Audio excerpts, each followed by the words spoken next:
는 하나님의 선물이다 하는 것을 밝히고 있습니다. 먼저 아브라함에게는 그 믿음이 의로 여겨졌다 이렇게 말씀을 합니다. 로마서 4장 1절에서 8절까지 아브라함과 다윗, 특히 이 이스라엘의 조상인 아브라함이 믿음으로 의롭다 하심을 받은 그것을 증명을 했습니다. 그리고 9절에서 그 결론을 내립니다. 아브라함에게는 그 믿음이 의로 여겨졌다 하노라. 이것이 1절에서 8절에 대한 한 문장의 결론이 됩니다. 그리고 이 결론은 바울 사도 혼자만의 결론이 아니라 바울 사도와 이 편지를 받는 모든 사람, 그리고 이 편지를 오늘 읽는 우리까지 포함해서 모든 사람이 다 동의하는 바입니다. 9절에 우리가 말하기를 이라고 이렇게 말을 했습니다. 이것은 다 이제는 확실한 사실이 되어 있습니다. 아브라함이 행위로 구원을 받은 것이 아니라 오직 믿음으로 의롭다함을 얻고 구원을 받았다. 이것은 이제 모든 사람이 인정하는 바가 되었다.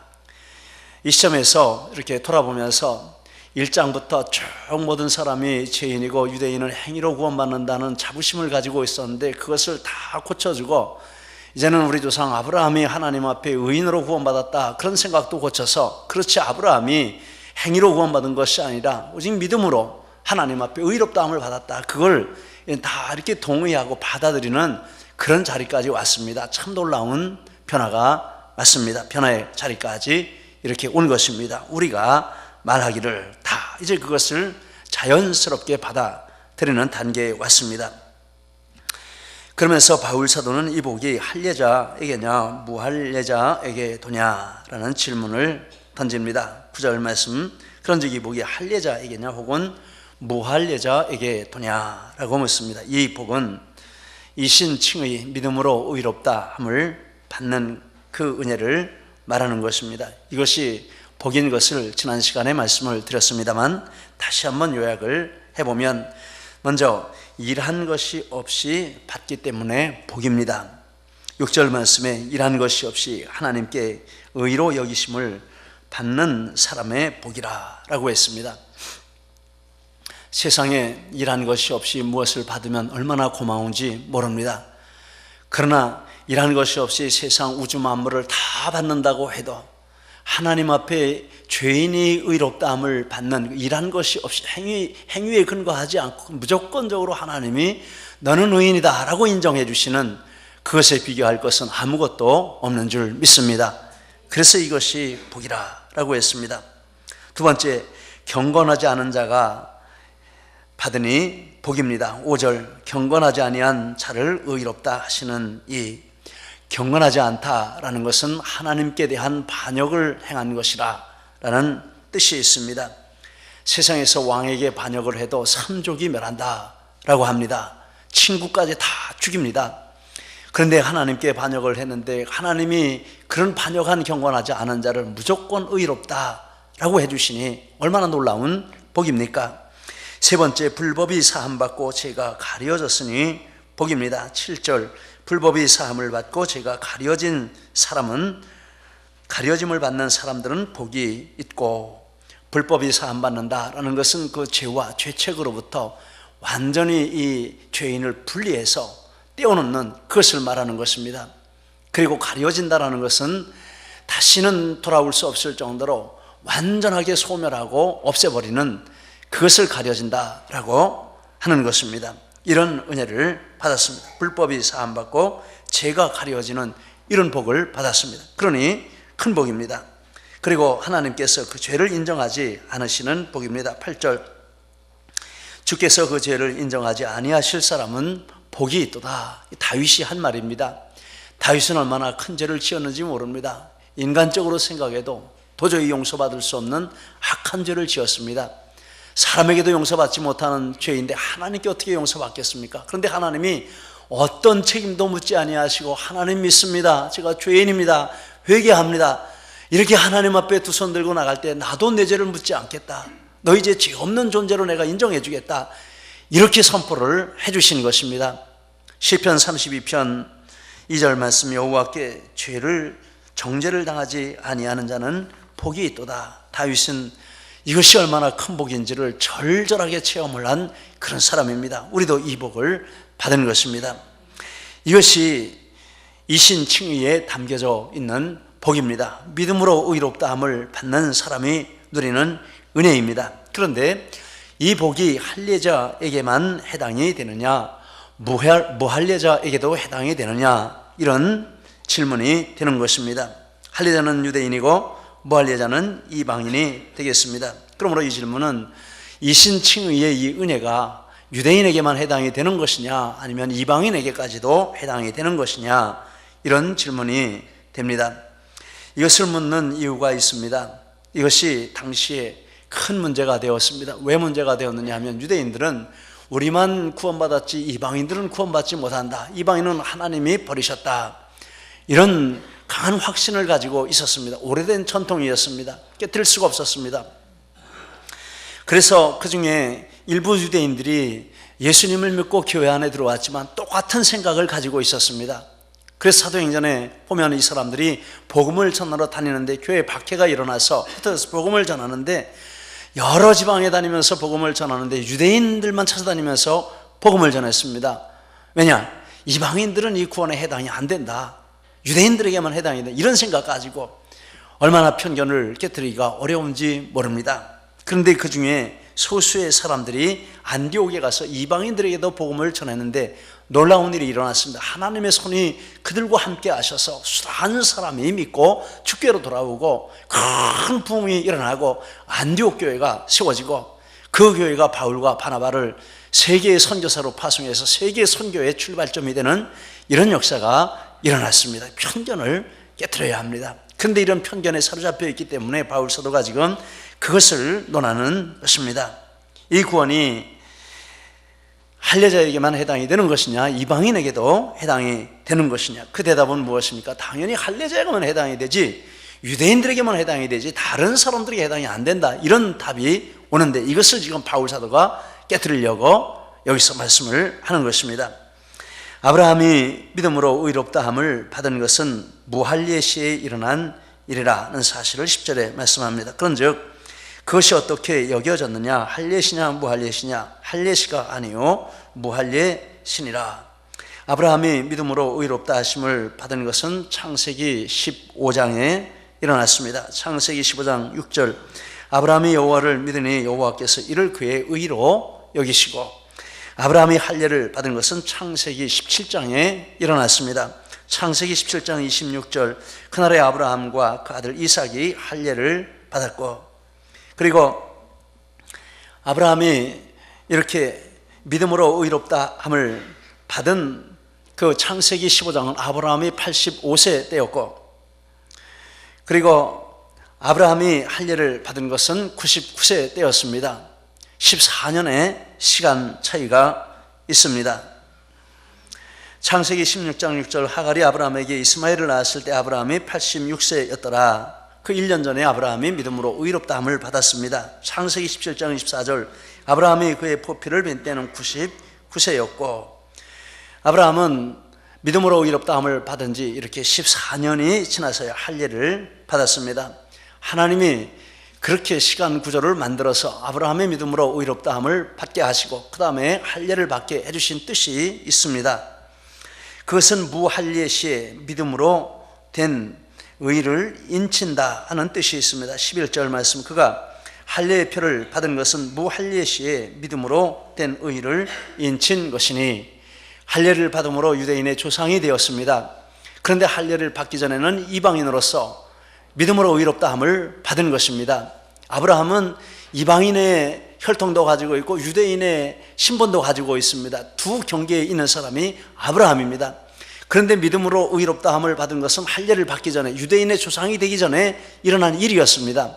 참 시간이 묘하게 되어 있습니다. 하나님이 그렇게 하신 것입니다.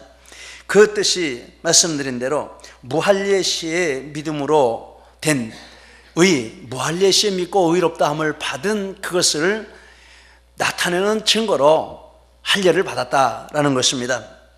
이것은 이신칭의의 복이 유대인의 특권이 아니고 모든 믿는 자에게 차별 없이 주시는 하나님의 선물이다라는 것을 이 아브라함의 예를 통해서 하나님이 보여주신 것입니다. 로마서 10장 12절 13절 유대인이나 헬라인이나 차별이 없음이라 한 분이신 주께서 모든 사람의 주가 되사 그를 부르는 모든 사람에게 부요하시도다. 누구든지 주의 이름을 부르는 자는 구원을 받으리라. 할렐루야. 로마서 3장 22절 예수 그리스도를 믿음으로 말미암아 모든 믿는 자에게 미치는 하나님의 의인이 차별이 없나이라. 할렐루야. 우리는 이것을 믿습니다. 그래서 아브라함은 이 이방인의 믿음의 조상이 된 것입니다. 할례받지 않고 예수님 믿는 사람들의 그런 믿음의 조상이 된 것입니다. 이 믿음으로 의롭다함을 받는 이것은 이방인에게 그대로 적용이 됩니다. 그리고 또한 할례자에게도 적용이 됩니다.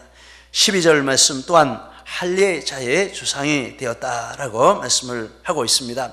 근데 여기 한 가지 주의할 것이 있는데, 할례자의 조상이란 것은 할례만 받으면 다 아브라함의 후손이 된다, 이런 뜻이 아닙니다. 물론 육신으로는 아브라함의 후손이 되죠. 그러나 여기서 말하는 이신칭의의 그 믿음으로 의롭다함을 받는 후손이 되는 것은 믿음이 없으면 되지 않는다라는 것입니다. 그래서 12절의 말씀을 합니다. 할례자의 조상이 되었나니 곧 할례 받을 자에게뿐 아니라 우리 조상 아브라함이 무할례 시에 가졌던 믿음의 자취를 따르는 자들에게도 그러하니라. 할례자의 조상이 되었는데 아브라함이 가진 그 믿음을 같이 가지고 있어야 할례자의 그런 후손이 된다, 아브라함의 후손이 된다라고 말씀을 했습니다. 할례를 받았지만 믿음이 없는 자는 아브라함의 육적 후손은 되지만 영적 후손은 될 수 없다라는 진리를 12절에서 15절까지 말씀을 하고 있습니다. 그러므로 유대인이든 이방인이든 아브라함의 믿음의 상속자가 되고 아브라함의 영적 상속자가 믿음으로 말미암아 된다 하는 것을 16절에서 말씀합니다. 그러므로 상속자가 되는 그것이 은혜에 속하기 위하여 믿음으로 되나니 이는 그 약속을 그 모든 후손에게 굳게 하려 하심이라. 율법에 속한 자에게뿐만 아니라 아브라함의 믿음에 속한 자에게도 그러하니 아브라함은 우리 모든 사람의 조상이라. 우리는 그저 이 사실을 덤덤하게 받아들이고 그런가 하고 받아들이지만 이 편지를 받는 유대인에게나 그 당시 헬라인들에게는 핵폭탄이 터지는 것 같은 엄청난 사건이었습니다. 놀라운 일이었습니다. 성령을 받은 유대인들은 아멘으로 받을 수 있지만 성령 받지 못한 유대인들은 정말 이것을 받아들일 수 없는 그런 진리였습니다. 이방인들도 이 편지를 받을 때 얼마나 감사하고 감격했겠습니까? 이런 진리를 지금 말씀을 하고 있습니다. 이 말씀을 묵상하면서 아브라함의 믿음의 순서는 우리 믿음의 순서의 기준이 된다, 이런 생각을 해보았습니다. 그래서 우리가 예수님을 믿고 신앙생활을 하는 것도 이 순서를 따라서 믿고 신앙생활을 해야 한다라는 것입니다. 먼저 우리는 예수님을 자신의 주로 분명하게 믿고 시인해야 합니다. 로마서 10장 9절 내가 만일 내 입으로 예수를 주로 시인하며 또 하나님께서 그를 죽은 자 가운데서 살리신 것을 내 마음에 믿으면 구원을 얻으리니. 여러분, 예수님이 이렇게 나의 주님이신 것을 분명하게 믿고 고백하십니까?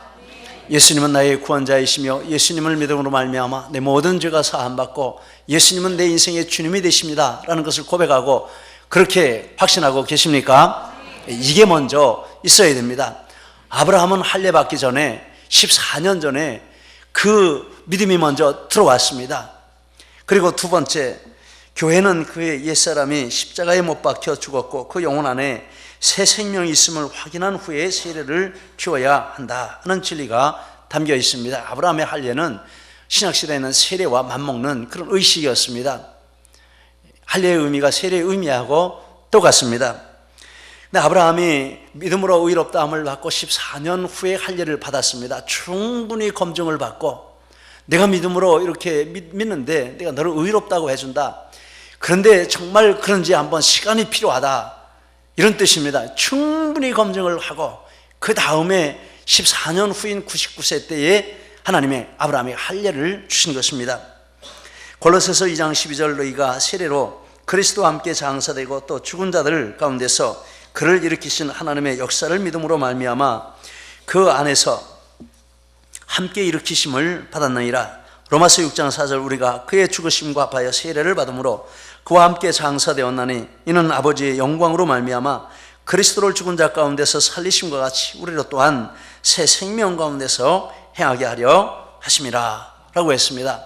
여러분, 외적인 것은 사실은 하나님이 받으라고 하시니까 우리가 소중하게 생각하고 귀하게 여겨야 하지만 내적인 이 증거가 없으면 그것은 무용지물이고 그렇게 중요한 것이 아닌 것입니다.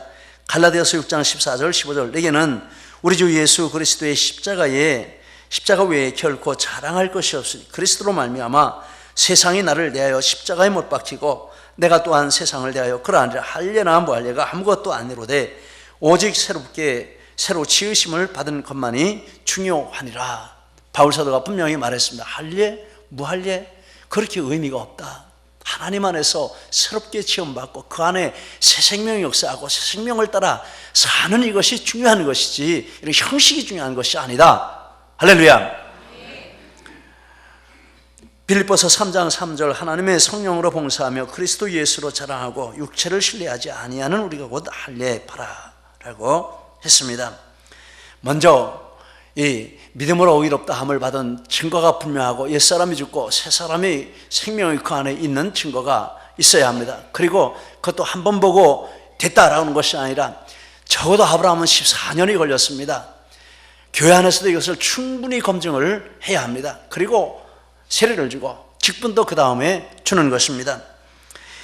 믿음의 분량과 은사를 따라 직분을 주고 사역을 맡깁니다. 디모데전서 3장 9절 10절 깨끗한 양심에 믿음의 비밀을 가진 자라야 할지니 이에 이 사람들을 먼저 시험하여 보고 그 후에 책망할 것이 없으면 집사의 직분을 맡게 할 것이요. 리빙 바이블에 보니까 반드시 그렇게 하라 라고 했습니다. 반드시 그렇게 하라. 믿음의 비밀을 가졌다라는 것은 예수 그리스도가 내 안에 들어오셔서 내 삶의 중심과 기준이 예수 그리스도시다 라는 뜻이 되겠습니다. 비밀이죠. 세상 사람들이 모르는 비밀입니다. 교회를 와도 목적이 세상에 가 있습니다. 삶의 동기가 세상에 가 있습니다. 그것 때문에 예수님께 기도하는 것입니다. 그런데 믿음의 비밀을 가졌습니다. 세상 사람이 볼 때는 이해할 수가 없습니다. 저 사람이 왜 저렇게 이상하게 살지? 도대체 무슨 재미로 살아? 근데 그 마음에 예수님이 들어갔습니다. 내가 사는 것도 그리스도요, 내가 죽는 것도 그리스도요. 주님을 위해 사는 것이 내 삶의 목적이고 주님이 함께 고난받는 것이 나의 기쁨입니다. 이런 뜨거운 마음을 가지고 그의 삶이 이어져 갑니다. 이 비밀입니다. 그리고 그 다음에 그런 것이 확정된 다음에 그 사람의 능력과 인격을 테스트해보고 테스트하는 기간을 가지고 그 다음에 합격을 하면 직분을 맡기라 이렇게 말씀을 하시는 것입니다. 고대교회의 세례의 순서 어느 자료에서 찾아보았습니다. 고대교회, 초대교회죠. 예루살렘 안디옥 교회, 그 후에 한 500년까지 해당이 되는 그 시대 세례 준비 기간이 3년이었다고 했습니다. 그리고 그 3년 기간 동안 이루어지는 일이 있는데 학습자는 학습을 받으려는 사람은 먼저 그의 직업을 바꿔야 합니다. 합당하지 않은 직업을 가지고 있습니다. 직업을 바꿔야 합니다. 포주, 조각가, 화가, 배우, 검투사, 우상제사장, 신전경비원, 창녀, 마법사, 점쟁이, 해몽가, 부적 만드는 사람, 신상 만드는 사람, 그리고 기타 하나님 앞에 믿음에 합당하지 않은 그런 직업은 그 3년 동안에 이거 바꿔야 됩니다. 그래야 학습도 서고 세례도 받는다. 이런 기준을 세웠습니다. 그런데 사도행전 19장에 보면 놀라운 일이 일어났습니다. 바울 사도가 에베소에 가서 복음을 전하는데 복음을 듣는 그 사람들이 예수의 영에 들어가니까 완전히 생각이 뒤집어졌습니다. 점치는 사람, 마술하는 사람들인데 복음을 듣고 마음이 뜨거워지니까 자기들 점치는 도구, 책 같은 거, 기구 같은 게 다 갖다가 광장에다가 모아놓고 휘발유를 뿌리고 불을 질러버렸습니다. 할렐루야! 얼마나 놀라운 일입니까? 그런 일이 일어났습니다. 그것이 증명이 되어야 한다 하는 법을 세웠습니다. 그리고 두 번째, 학습에서 세례 받기까지 고아와 약자와 병자를 돌아보고 기타 선행을 하는 훈련을 했습니다. 세례 받기 전에 그런 훈련을 먼저 하는 것입니다. 참 놀라운 일이죠. 그리고 세례를 받습니다. 부활절 전날 저녁에 성도들이 참석한 중에 교회에서 세례를 받는데 세례를 받는 사람은 먼저 자기 입으로 귀신을 쫓아내는 기도를 했다고 합니다. 마귀와 관계를 4번 부인하는 선포를 합니다. 사탄아, 나는 너와 너에 대한 모든 예배와 너의 화세와 모든 행위를 끊노라. 이렇게 4번을 선포를 합니다. 그리고 회중 앞에 서서 성부와 성자와 성령 하나님에 대한 믿음을 고백합니다. 그리고 옷을 벗고 세례조에 들어갑니다. 이런 목욕탕 같은 큰 통이죠. 그 안에 들어갑니다. 그러면 세례를 주는 목사님이 그에게 다시 한번 묻습니다. 당신은 성부 하나님을 믿습니까? 예. 그러면 물속에 잠갔다가 다시 꺼냅니다. 당신은 성자 예수님을 믿습니까? 예. 그러면 다시 물속에 잠갔다가 또 꺼냅니다. 당신은 성령 하나님을 믿습니다. 예. 그러면 다시는 물속에, 다시 또 물속에 잠갔다가 이렇게 꺼내고 3번에 걸쳐서 침례를 줍니다. 그리고 밖에 나와서 흰옷을 입습니다. 흰옷은 내 옛사람이 죽고 이제는 깨끗하고 완전한 새로운 삶을 시작한다. 이런 상징적인 의미가 있습니다. 그리고 나서 교회 회원이 되어서 하나님을 섬기는 그런 일을 하고, 그리고 흰옷을 입고 드리는 기도가 있습니다. 이렇게 기도한다고 했습니다. 전능하신 하나님, 독생자 예수 그리스도의 아버지, 저에게 깨끗한 몸과 정결한 마음과 무한 지식과 성령의 은혜를 베푸사 그리스도를 통하여 진리를 알고 확고하게 서도록 하여 주옵소서. 이렇게 기도를 하고 이제 믿음의 생활을 정식으로 시작한다라는 것을 읽었습니다. 우리 중고등부 부장님이 저에게 간곡히 요청하는 것이 있습니다.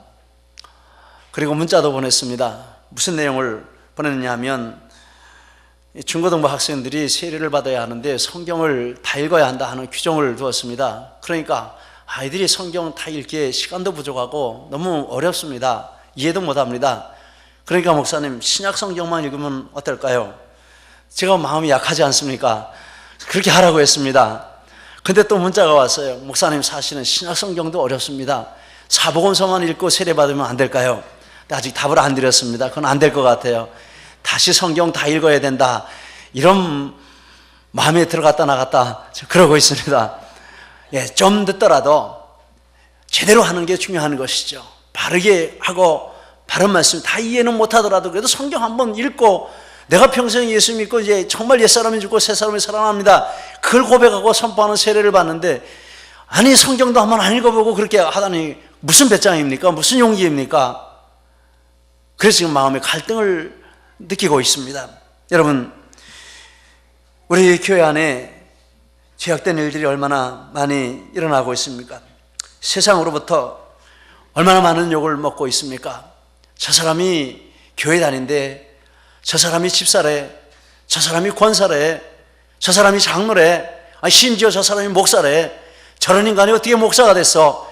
이런 말을 듣고 있습니다. 왜 그렇습니까? 아브라함의 이 믿음과 의의 순서대로 그렇게 하지 않은 것입니다. 적당하게 한 것입니다. 좋은 게 좋은 대로 한 것입니다. 다른 방법은 없는 줄 믿습니다. 지금부터라도 바르게 하는 것이 중요한 것인 줄 믿습니다.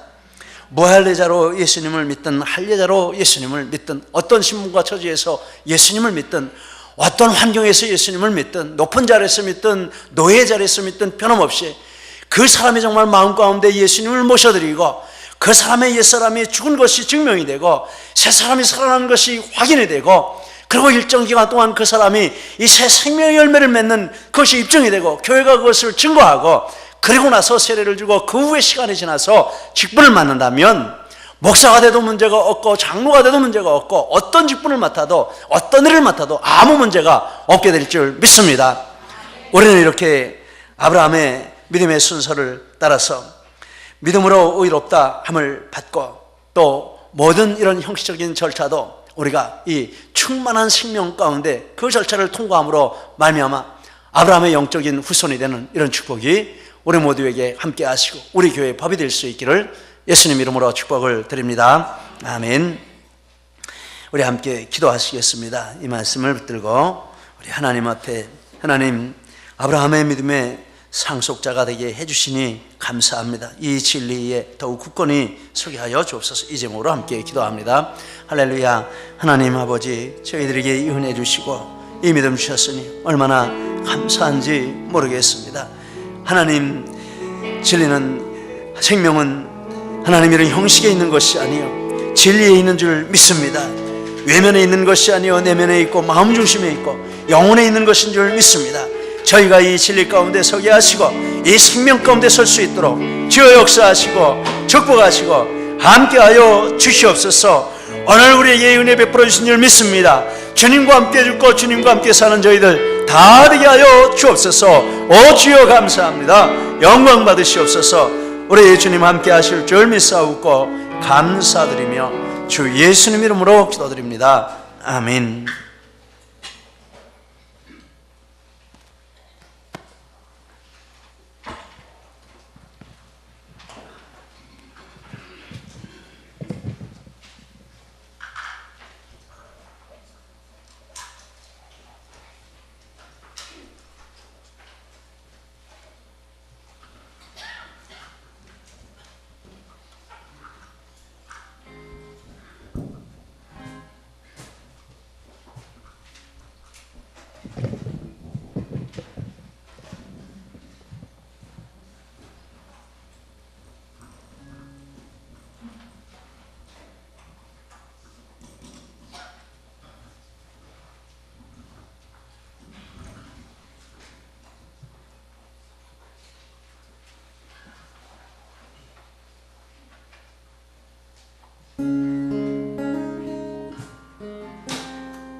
할렐루야. 우리 고3 학생들이 올해 13명이 되는데 기도 많이 해 주십시오. 이런 마음을 담아서 이렇게 찬양을 드린 것 같습니다. 여러분 기도 많이 해 주시기를 바랍니다.